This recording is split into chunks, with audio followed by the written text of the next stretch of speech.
Et puis, je redescends ici.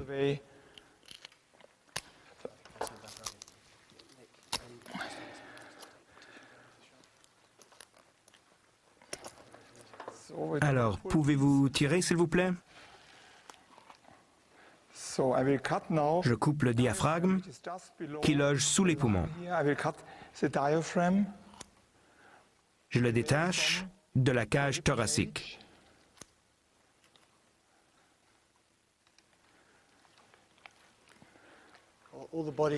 Toutes les cavités du corps possèdent un revêtement. La cavité où se trouvent les poumons est tapissée par la plèvre, qui recouvre complètement les poumons, sauf à l'endroit où ils sont reliés au cœur et où les voies aériennes sortent. Le revêtement du cœur s'appelle le péricarde, c'est le sac dans lequel se trouve le cœur. Le revêtement de la cavité abdominale est le péritoine. Le muscle qui divise la cavité abdominale de la cavité thoracique ou des cavités pleurales est le diaphragme. On voit très bien le diaphragme maintenant. Il est en forme de dôme. Vous pouvez imaginer que lorsque ce muscle en forme de dôme se contracte, il s'aplatit et descend, ce qui provoque l'expansion de la cavité pleurale où se trouvent les poumons. Les poumons sont attachés à la paroi externe de la plèvre. C'est un peu comme lorsqu'on prend un verre au fond mouillé et que le sous-verre y reste collé. Les poumons sont rattachés à la paroi externe de la cage thoracique de cette façon. Alors, quand le diaphragme descend, les poumons se gonflent parce que cela crée un vide dans la cavité pleurale qui dilate les poumons. Quand le diaphragme se détend et reprend sa forme de dôme, les poumons se contractent. Les poumons sont en position d'expiration. La gravité pousse le contenu de l'intestin vers le thorax. Le diaphragme serait donc en position expiratoire s'il y avait respiration.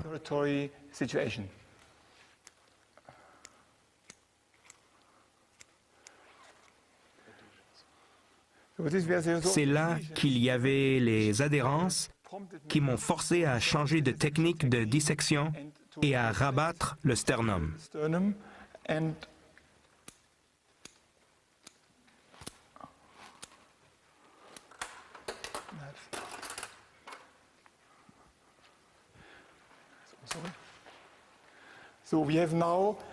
Maintenant que les muscles abdominaux et la paroi thoracique ont été retirés, on peut voir les deux poumons. Le poumon droit,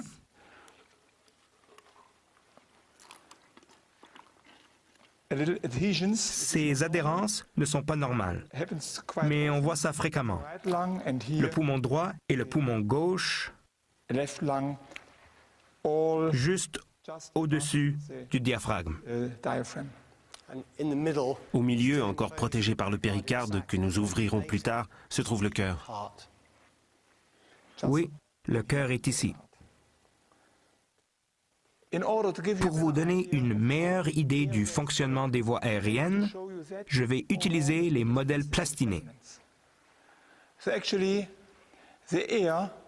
L'air, qui est représenté par ces tubes, entre dans les cavités nasales et par la bouche également. Les deux voies se rencontrent dans le pharynx. Ensuite, l'air passe dans le larynx, puis dans la trachée, jusqu'au poumon, que l'on peut voir sur l'autre modèle. Voici le poumon gauche d'un fumeur.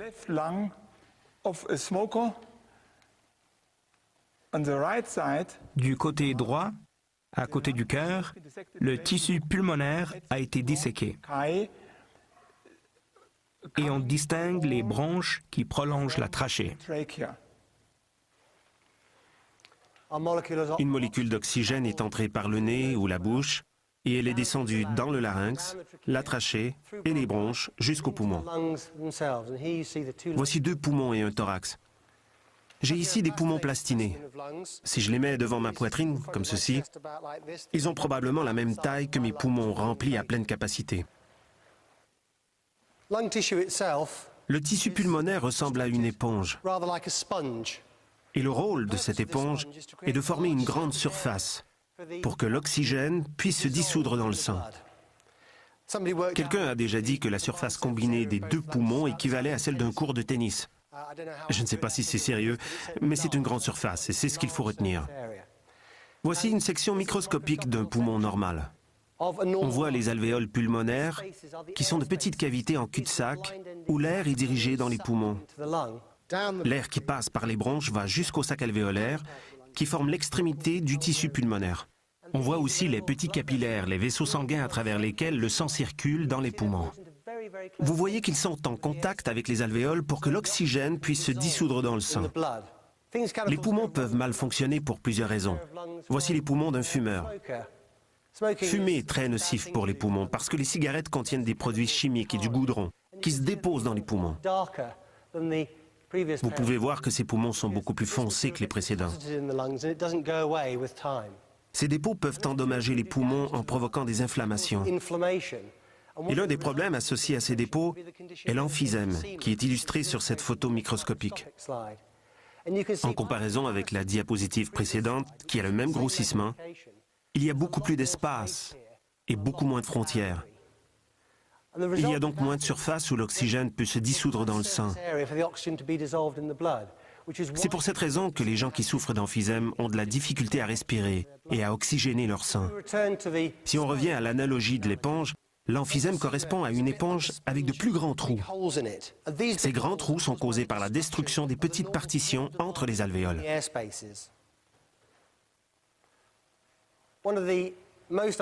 L'une des plus regrettables conséquences à long terme du tabagisme est le cancer du poumon. C'est ce que vous voyez sur la diapositive suivante. Des îlots de tissus cancéreux ont envahi le tissu pulmonaire et l'ont complètement détruit.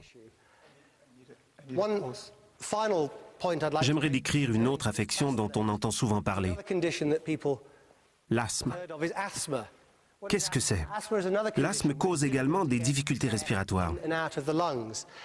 Dans ce cas, les muscles dans les petites bronches se contractent, ce qui rétrécit les bronches. L'air a donc plus de difficultés à pénétrer dans les poumons et à en sortir. Les asthmatiques ont donc l'impression qu'ils doivent respirer plus fort pour que l'air entre et sorte de leurs poumons. Notre molécule d'oxygène est maintenant dans les poumons. Nous allons vous montrer de quoi ont l'air les poumons lorsqu'ils se gonflent. C'est un événement tout à fait spécial. Je vais ressusciter les poumons de cet homme décédé. Je dois d'abord trouver la trachée. La trachée est ici.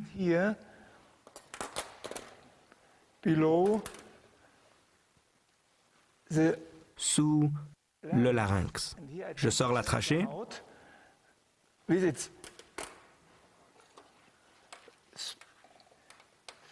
Voici la trachée avec son cartilage.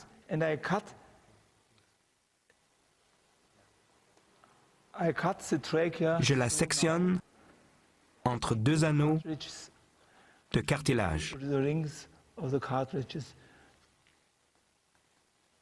Je pratique donc une ouverture dans la trachée.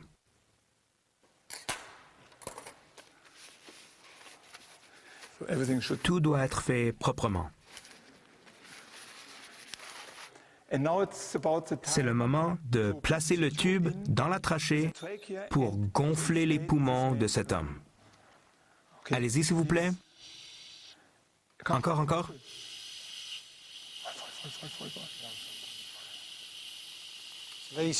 Vous voyez les poumons qui se gonflent. C'est ce qui se produit chaque fois que vous inspirez. Le dégonflement survient chaque fois que vous expirez. Les poumons sont étanches à l'air. Ce sont des cavités en cul-de-sac dans lesquelles l'air entre puis ressort. Si le poumon se perfore, c'est grave, puisque ça brise le joint d'étanchéité entre le poumon et la paroi de la cage thoracique. C'est ce qu'on appelle un pneumothorax. Le poumon s'affaisse et ne peut plus être gonflé par les muscles du thorax.